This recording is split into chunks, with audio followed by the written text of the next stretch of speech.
Livre de Job, chapitre 29. Et Job reprit son discours sentencieux et dit : Oh, que ne suis-je comme au mois d'autrefois, comme au jour où Dieu me gardait, quand sa clarté luisait sur ma tête, et que dans les ténèbres je marchais à sa lumière. Comme j'étais au jour de mon automne, quand le conseil secret de Dieu présidait sur ma tente, quand le Tout-Puissant était encore avec moi, et que mes jeunes gens m'entouraient, quand je lavais mes pas dans le cahier, et que le rocher versait auprès de moi des ruisseaux d'huile, quand je sortais pour aller à la porte par la ville, quand je préparais mon siège sur la place. Les jeunes gens me voyaient et se cachaient, et les vieillards se levaient et se tenaient debout. Les princes s'abstenaient de parler et mettaient la main sur leur bouche. La voix des nobles s'éteignait, et leur langue se collait à leur palais.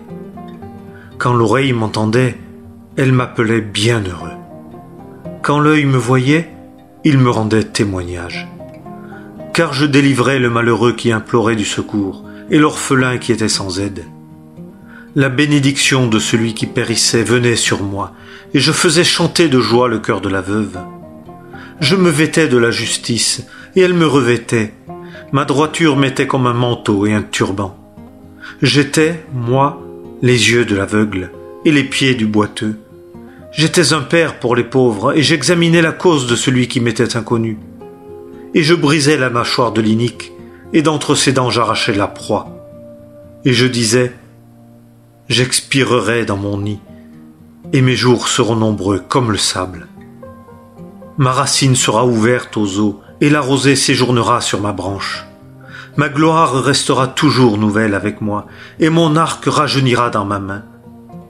On m'écoutait et on attendait, et on se taisait pour avoir mon conseil. Après que j'avais parlé, on ne répliquait pas, et mon discours distillait sur eux. Et on m'attendait comme la pluie, et on ouvrait la bouche comme pour la pluie de la dernière saison. Si je leur souriais, ils ne le croyaient pas, et ils ne troublaient pas la sérénité de ma face. Je choisissais pour eux le chemin, et je m'asseyais à leur tête, et je demeurais comme un roi au milieu d'une troupe, comme quelqu'un qui console les affligés. Livre de Job, chapitre 30. Et maintenant, ceux qui sont plus jeunes que moi se moquent de moi, ceux dont j'aurais dédaigné de mettre les pères avec les chiens de mon troupeau. Même à quoi m'aurait servi la force de leurs mains ? La vigueur est périe pour eux. Desséchés par la disette et la faim, ils s'enfuient dans les lieux arides, dès longtemps désolés et déserts. Ils cueillent le pourpier de mer parmi les broussailles, et pour leur pain, la racine des genêts. Ils sont chassés du milieu des hommes. On crie après eux comme après un voleur, pour demeurer dans des gorges affreuses, dans les trous de la terre et des rochers. Ils hurlent parmi les broussailles, ils se rassemblent sous les ronces. Fils d'insensés et fils de gens sans nom, ils sont chassés du pays. Et maintenant, je suis leur chanson et je suis le sujet de leur entretien.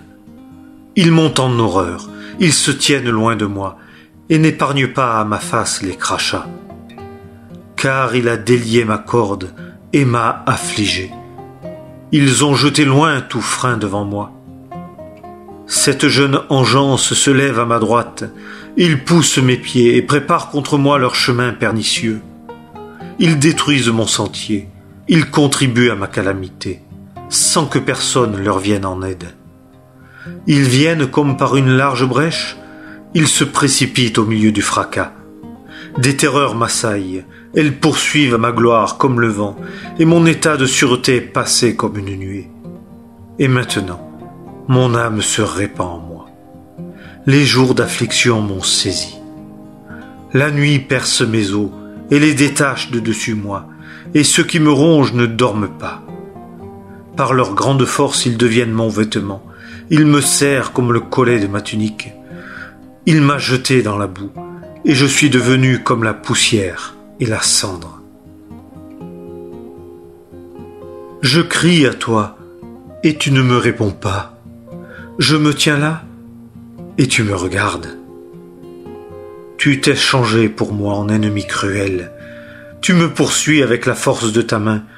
Tu m'enlèves sur le vent, tu fais qu'il m'emporte et tu dissous ma substance. Car je sais que tu m'amènes à la mort, la maison de rassemblement de tous les vivants. Toutefois, dans sa ruine, n'étend-il pas la main, et dans sa calamité, ne jette-t-il pas un cri de détresse? N'ai-je pas pleuré sur celui pour qui les temps étaient durs, et mon âme n'a-t-elle pas été attristée pour le pauvre? Car j'attendais le bien, et le mal est arrivé. Je comptais sur la lumière, et l'obscurité est venue. Mes entrailles bouillonnent et ne cessent pas. Les jours d'affliction sont venus sur moi. Je marche tout noirci, mais non par le soleil. Je me lève dans l'assemblée, je crie, je suis devenu le frère des chacals et le compagnon des autruches. Ma peau devient noire et se détache de dessus moi, et mes os sont brûlés par la sécheresse.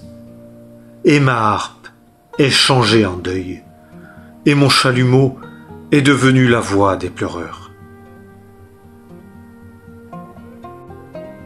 Livre de Job, chapitre 31. J'ai fait alliance avec mes yeux, et comment eussé-je arrêté mes regards sur une vierge? Et quelle eût été d'en haut ma portion de la part de Dieu, et, des hauts lieux, mon héritage de la part du Tout-Puissant? La calamité n'est-elle pas pour l'inique, et le malheur pour ceux qui pratiquent le mal? Lui, ne voit-il pas mon chemin, et ne compte-t-il point tous mes pas? Si j'ai marché avec fausseté, si mes pieds se sont hâtés vers la fraude, qu'il me pèse dans la balance de justice, et Dieu reconnaîtra ma perfection. Si mon pas s'est détourné du chemin, et si mon cœur a suivi mes yeux, et si quelque souillure s'est attachée à ma main, que je sème et qu'un autre mange, et que mes rejetons soient déracinés. Si mon cœur s'est laissé attirer vers une femme, et que j'ai fait le guet à la porte de mon prochain, que ma femme tourne la meule pour un autre, et que d'autres se penchent sur elle. Car c'est là une infamie et une iniquité punissable par les juges. Car c'est un feu qui dévore jusque dans l'abîme, et qui détruirait par la racine tout mon revenu.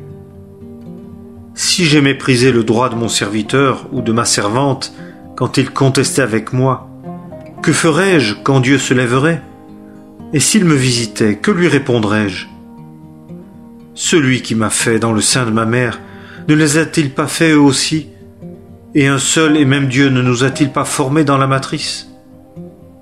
Si j'ai refusé aux misérables leurs désirs, si j'ai fait défaillir les yeux de la veuve, si j'ai mangé seul mon morceau et que l'orphelin n'en ait pas mangé, car dès ma jeunesse il m'a honoré comme un père, et dès le ventre de ma mère j'ai soutenu la veuve. Si j'ai vu quelqu'un périr faute de vêtements, et le pauvre manquer de couverture, si ses reins ne m'ont pas béni, et qu'il ne se soit pas réchauffé avec la toison de mes agneaux, si j'ai secoué ma main contre un orphelin, parce que je voyais mon appui dans la porte, que mon épaule se démette de sa jointure, et que mon bras cassé se détache de l'os. Car la calamité de la part de Dieu m'était une frayeur, et devant sa grandeur je ne pouvais rien. Si j'ai mis ma confiance dans l'or, si j'ai dit à l'orphin, c'est à toi que je me fie. Si je me suis réjoui de ce que mes biens étaient grands, et de ce que ma main avait beaucoup acquis, si j'ai vu le soleil quand il brillait et la lune quand elle marchait dans sa splendeur, et que mon cœur ait été séduit en secret, et que ma bouche ait baisé ma main, cela aussi serait une iniquité punissable par le juge, car j'aurais renié le Dieu qui est en haut. Si je me suis réjoui dans la calamité de celui qui me haïssait, si j'ai été ému de joie lorsque le malheur l'a trouvé, même je n'ai pas permis à ma bouche de pécher, de demander sa vie par une exécration. Si les gens de ma tente n'ont pas dit « Qui trouvera quelqu'un qui n'ait pas été rassasié de la chair de ses bêtes ?» L'étranger ne passait pas la nuit dehors, j'ouvrais ma porte sur le chemin. Si j'ai couvert ma transgression comme Adam en cachant mon iniquité dans mon sein, parce que je craignais la grande multitude et que le mépris des familles me faisait peur, et que je sois resté dans le silence et ne sois pas sorti de ma porte. Oh, si j'avais quelqu'un pour m'écouter. Voici ma signature. Que le Tout-Puissant me réponde et que ma partie adverse fasse un écrit. Ne le porterai-je pas sur mon épaule? Ne le lirai-je pas sur moi comme une couronne?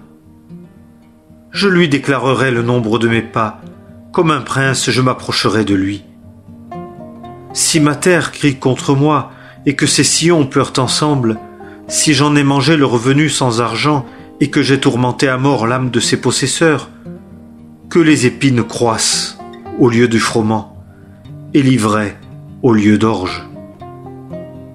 Les paroles de Job sont finies.